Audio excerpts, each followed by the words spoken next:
Hey everybody, it is Dr. Sarah from the Health Bridge. I'm here with Dr. Pedram Shojai. Hello. Hey, okay, so we are talking today about depression and all the weird ways that it shows up and answering the question, does the world suck? Yeah, it's a question of whether or not you're the cause of the depression or it's because you're trying to fit into a world that just completely sucks and you're trying to narrow the parameters of who you think you ought to be because of all those kind of constrictions and whether that's what's depressing you, right? So, I mean, there's definitely physiological stuff we could talk about, but there's also existential stuff. So I thought, us being, what we do, we should talk about both. Absolutely. And I love how you weave in the existential. I'm going to let you just take that piece. And, I want to talk about this trip that we had to New York. You and I were, it seemed like we were attached at the hip on most of the trip, having just a great conversation about so many different things, including this ideal that we have, not far away from where we were in New York, Madison Avenue, of what I would call the anorexic adolescent and how the female form is supposed to be. So let's talk about that first, because I think that brings everybody down. Yeah, we were looking at some pictures, and someone was not happy with the way they looked, and we picked up the laptop and said, "All right, guys, let's take a vote. Do you guys like this body?" And all the guys, we were on a bus heading from a conference to another conference, and all the guys are like, yeah, and the girls didn't understand that the guys were interested in those curves and the self-image that's been kind of perpetuated amongst the girls is, I want the skinny little boy body that has no curves that looks anorexic. And we took a vote amongst all the guys in the bus, and everyone's like, dude, no, look at those curves, those are delicious. Right? And so we pulled out a picture of, I think it was Scarlett Johansson. We're like, hey, what about this? Every guy had like two hands up saying this is yummy. And the girls just couldn't understand it. And to me, that breaks my mind. Yeah, well, I understand it because I think Scarlett Johansson, I'm not afraid to say it, she is hot. But there was another woman with us who shall remain nameless who just said, oh my gosh, she's so fat. And I just... I think that is the problem that we're talking about. It's part of the way that, our minds enslave us and keep us in this crazy pattern of restricting food and over-exercising, then getting addicted to food. I mean, it's just this downward spiral that's not good for anybody. Yeah, I agree. And I don't know, we could get into how maybe patriarchal society set it up so girls want to be like guys, or how, some thoughtless person in Milan decided that their models would look better in these, these types of models would look better in their dresses.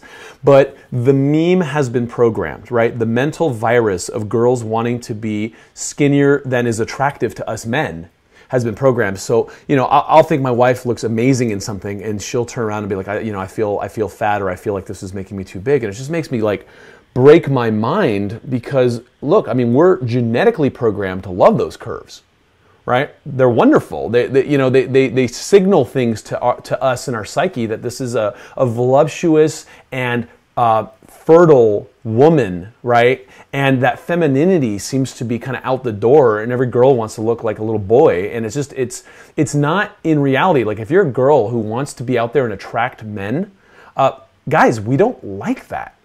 Yeah, this is such a good point. I remember after I had my second child, I haven't told this story before, but I gained, 60 pounds with each of my kids. It was not pretty. Because, I just would stand in front of the refrigerator waiting until it was time to eat again. And I stopped looking at the scale, towards the end of my pregnancies. But as I was losing weight after my second baby, I went a little too far. Like I was doing baby boot camp and I was exercising. And my husband had to say to me, listen, like I want some meat on your bones. Like so you got to like rein it in. Let's stop. And so I think this is a really important point. And it's like our eyes are broken as women. There's just something about the way that our culture programs us, and it's hard for women to see it. Yeah, I agree. And I don't, I'm not sitting there waving my finger at women saying, well, you shouldn't just do that, because I understand that this is burned into the psyche, right? This imagery has been burned in and reinforced with hundreds of thousands, if not hundreds of millions of images that keep telling you this is attractive, this is not, right? And so kind of getting in there into that code, if you will, and reconstructing the perception in the human brain, I think is really where medicine is going, and kind of the subconscious programming and some of this technology that we're looking at now is pretty promising. But at the end of the day, it's about the trance state that we're all in, and understanding how to break that to kind of awaken to where we are and where we want to be. It's the same thing with, over binging on food and all these types of things that we're like out of control on. Yeah, such a good point. You can be super objective about this, and you can say, okay, we know that a body mass index, which is a measure of your height and weight in proportion to each other, is ideal around 22 to 23 for a woman. So less than that, you're going to be at a greater risk of osteoporosis and some other degenerative diseases. Higher than that, you start to run the risk of metabolic problems, even though, mainstream medicine says a normal body mass index is 18 to 25. So we can get specific about what kind of body mass index is ideal. I also like to look at fat mass, because body mass index doesn't work as well, especially for muscular guys like you, Pedram. I thought that would make you laugh. Yeah, thanks. We all need our ego bigged up once in a while, right? For me, it's how you feel, right? It's the perception and it's your ability. Like for me, even if I'm carrying an extra 15 pounds, I might not look as great on the beach, but if I could just beat those guys up and down the basketball court and do the things that I want to do, like I can ski, I can play basketball, I can, run around and play with the dogs and not be like on the floor wheezing, I feel good, I feel fit, right? That might be a little different because I now have a spouse and a kid and I don't care how I look as much. But that right there, that transition happens where a lot of guys, when they go there, or girls, right? It's like, okay, now I'm married and done and I'm no longer needing to be an attractive mate because I've already got one. Then they gain 40, 50, 60 pounds and they kind of lose that and they let their self-image go. And I think then they're the ones on all these fad diets trying to lose the weight, but their programming has already been kind of burned in. And those are the ones that are on a diet every year. Yeah, well, those fad diets don't work. I think we've proven that conclusively. Somewhere around 95 to 98% of them fail. But, I like that you're talking about the way that you feel in your body, because I think that again gets back to this meme that we have on our show about cultivating body awareness and just really understanding, listening to your body in a way that guides you and informs your decisions. The decision to either eat your greens today as part of your meal or to eat the donut. We want you to choose the greens because it's going to make you feel better. It's not going to be like a drive-by shooting in your body. Yeah, I mean, look, there's physiological stuff. If you're eating ding-dongs and Twinkies and drinking beer every night and then, hitting the coffee in the morning and then 3 more times to kind of make it to lunchtime to have your like greasy fast food, I hate to break it to you, you're going to be depressed, right? Because biochemically, physiologically, you're not setting your body up for success. So, I want to make sure that we're really clear. If you eat like the standard American diet, there's a much higher chance that you're going to be depressed. I mean, we talked about this in our upcoming movie that you're in, which is a lot of these GMO foods are devoid of tryptophan because of the way the Roundup, the pesticide hits the root. It doesn't allow for that essential amino acid to kind of work its way up and become part of the plant. If we don't get the tryptophan in our vegetables and our wheat crops and the things that, traditionally we've been getting it from, then where are we getting it? You don't have tryptophan, you don't have serotonin, you don't have serotonin, you're depressed. So changing the way you eat to have a tryptophan-rich diet and eating tons of organic, fresh vegetables for the most part can dramatically change your life. So, just on the doctor side of that equation, I think that's a conversation we need to have all the time. And I think we've touched on this in multiple shows, but I think we'd be remiss to not talk about it in a conversation about depression. That's right. We won't shut up about it because it's such an important point. I'm glad you also brought up alcohol, because I think that folks who suffer with their mood, who have mood swings, anxiety, depression, a lot of them don't connect the dots and say, oh, could it be the glass or two or three of wine that I'm having, or the beer, or the mixed drinks. What was that mixed drink you were having, Pedram, last Saturday night? I usually have a vodka with water and a lemon in it. So, Okay. yeah, I don't really mix drinks. One of our guys, one of our team members, decided after a night of vodkas to have a shot of tequila, and he got really sick. And so, amateur hour is not for me. I spent a lot of time in college partying like a rock star, and I really, really enjoyed it. Did I enjoy it the next morning? Less so. But I'm a big hedonist when it comes to enjoying life. And you and I got into an argument about it because you decided that you weren't drinking this weekend, where we finally had a chance to get out and play in New York, and I was just like, oh, hell no. And for the record, guys, she didn't cave, so I got to give it to you. Yeah, you weren't having it, but I just got to this point. It was interesting. I was having a glass or two of wine every night since my book came out more than a year ago, and it adds up. Your liver after 40. There was just this great article in the Wall Street Journal about your liver after 40. It's just not the same as when you were 25 or 35 once you hit 40. The enzymes aren't working as well. You create more of the toxic residue of alcohol, especially acetaldehyde, which is why you have a hangover the next day, and you might have a hangover with even less alcohol than usual. And the point I wanted to make with connecting the dots is that when you have alcohol, especially night after night, it's a depressant. It can make you feel depressed. And then as it starts to wear off the next day, as your liver, tries to catch up and process this stuff, you can start to feel anxiety. So it's just one of those secondary causes of depression and anxiety that I think should be called out. I'm not saying, that I'm never a hedonist, but the truth is I'm more of a restrictor than you are, Pedram. You like to live life full bore, and I tend to be a little bit more of a kind of all or nothing, where I need to have these boundaries around my behavior so that I can really bring my best self forward when I've gotten into a pattern that I need to interrupt. Yeah, I respect that, and that's why I kind of backed off. But I still disagree. Eventually. I just want to see how much willpower you had.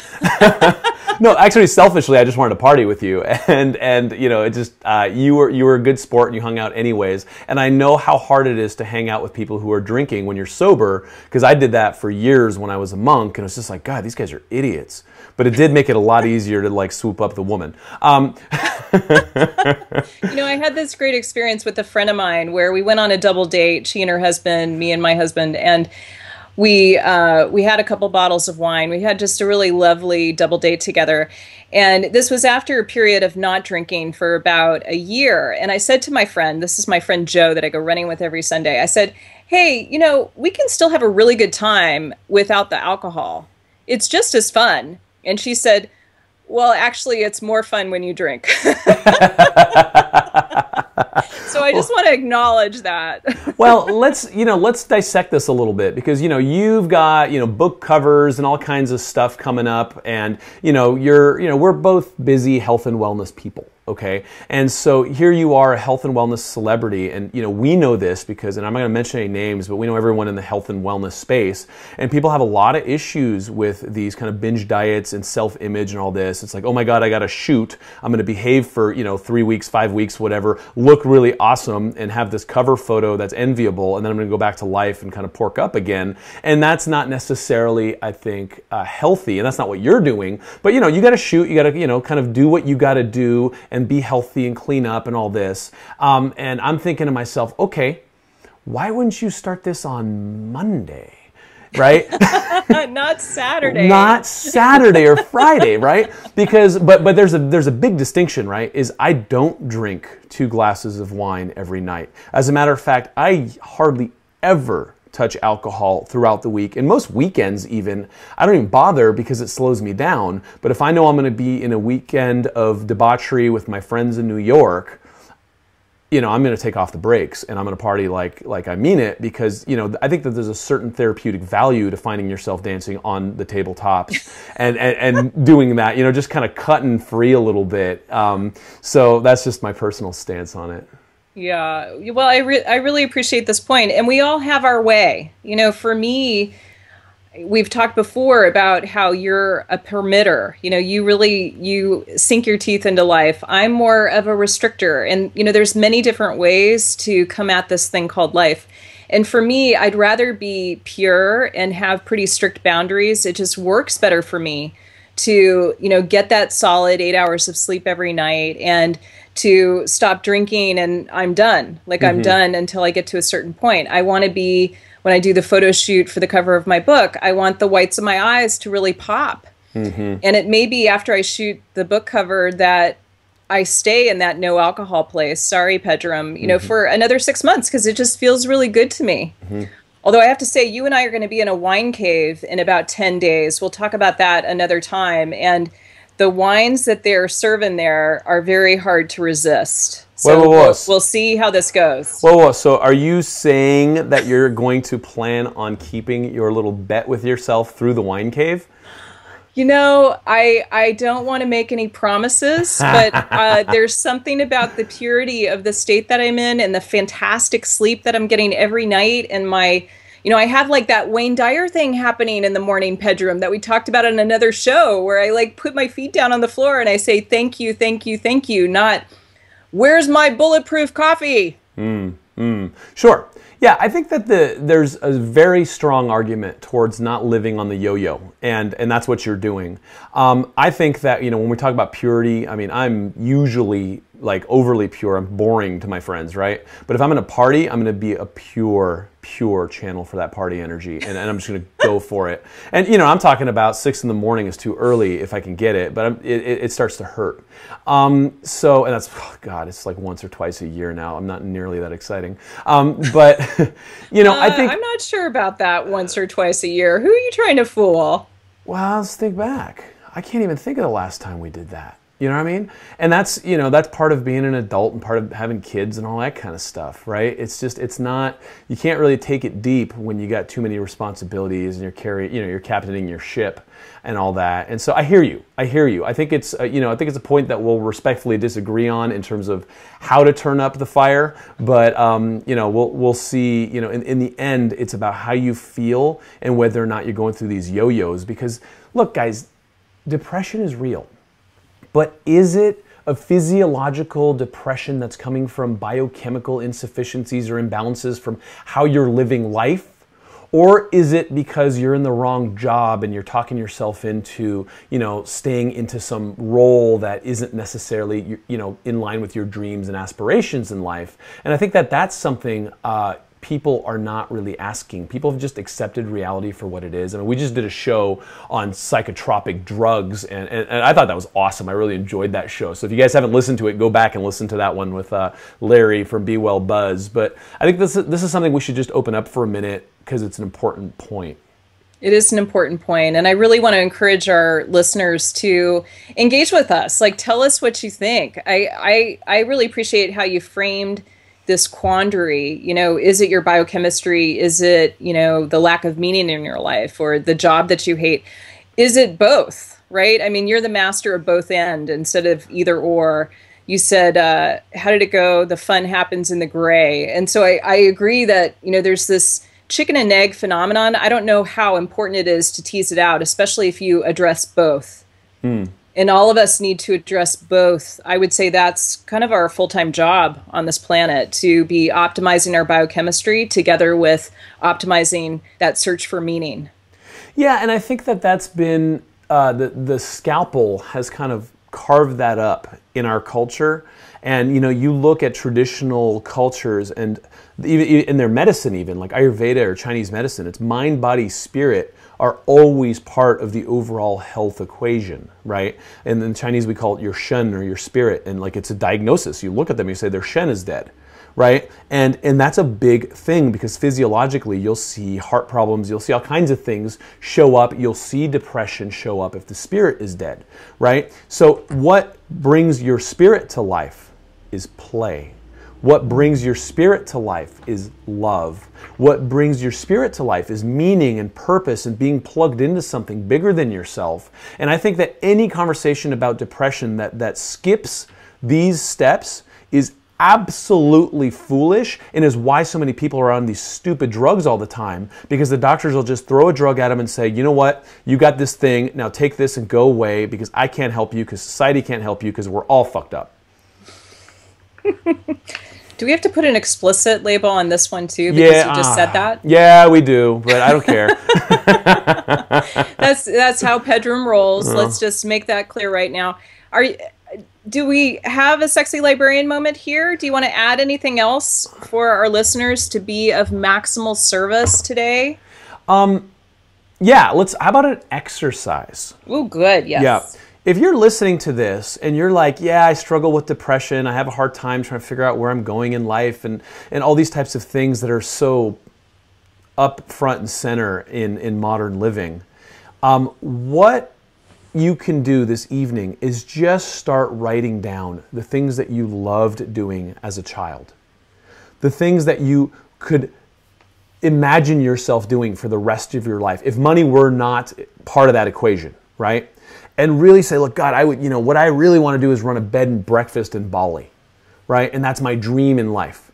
And then start kind of reverse engineering what life would look like if you did so and what you'd have to let go of, and see where that would take you, right? I think that we're so bottled up and not compromising in this script that we've accepted as reality that we really allow ourselves to kind of get pigeonholed into whatever these constraints are and say, well, I don't feel well now, and so I need something to self-medicate, whereas maybe it's just the way you're living that's causing the problem, and if you were to just change your circumstances somehow, that would help. So journal it, guys, tonight, and then hit us up on healthbridgeshow.com and let us know what you came up with, and let us know where we can go to help you with this, because this is something we're both very passionate about, and we treat people clinically and through media now along these lines all the time, because we have dealt with tens of thousands of patients collectively, and we know what people go through, and we know what seems to help them.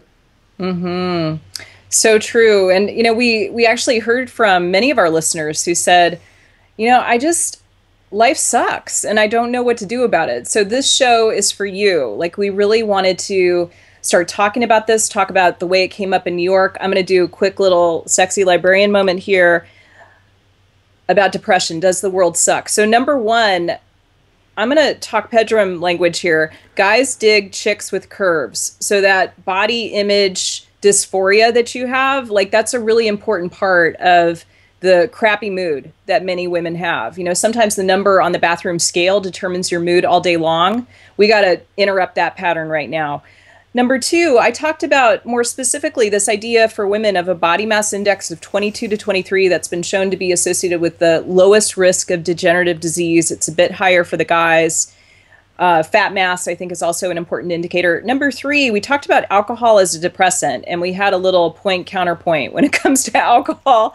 We know that Pedram is the permitter, and I am the restrictor right now. Number four, I love what you said. Play and love, meaning and purpose.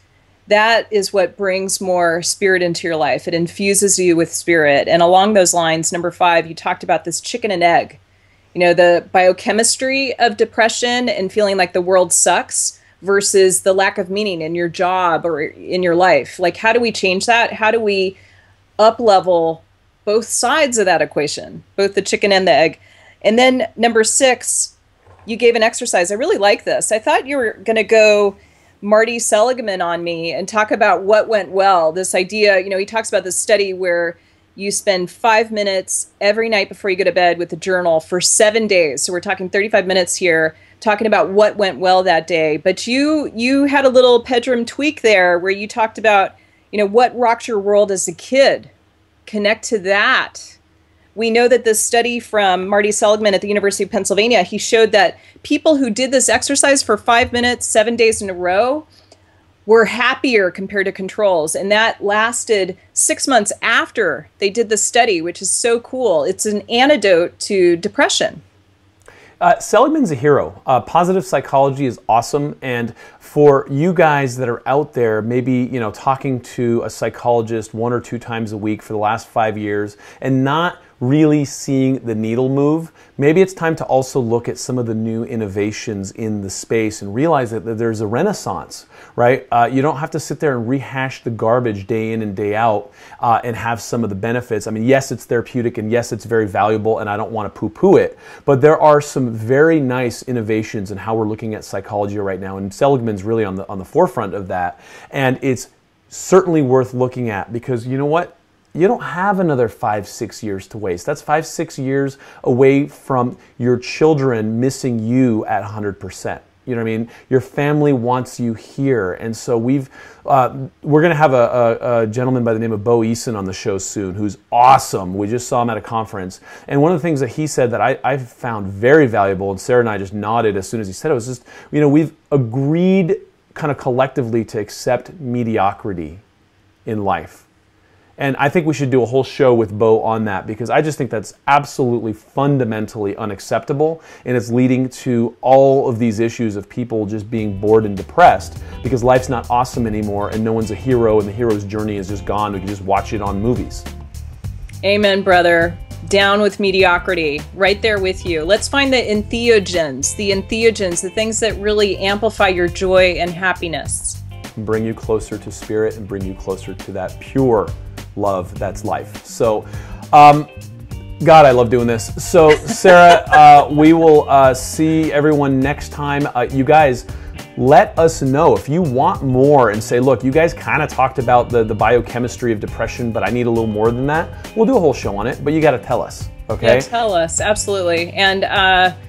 And there's more that happened in New York that we'll be talking about next week. Yeah, we're gonna have to kind of unravel that weekend. Us with a bunch of health and wellness celebrities, you know, and lots of cool stories. So stay tuned, you guys. We got a lot of fun stuff to bring you in the next few weeks. Yeah, thanks everybody. We'll see you next time. Bye.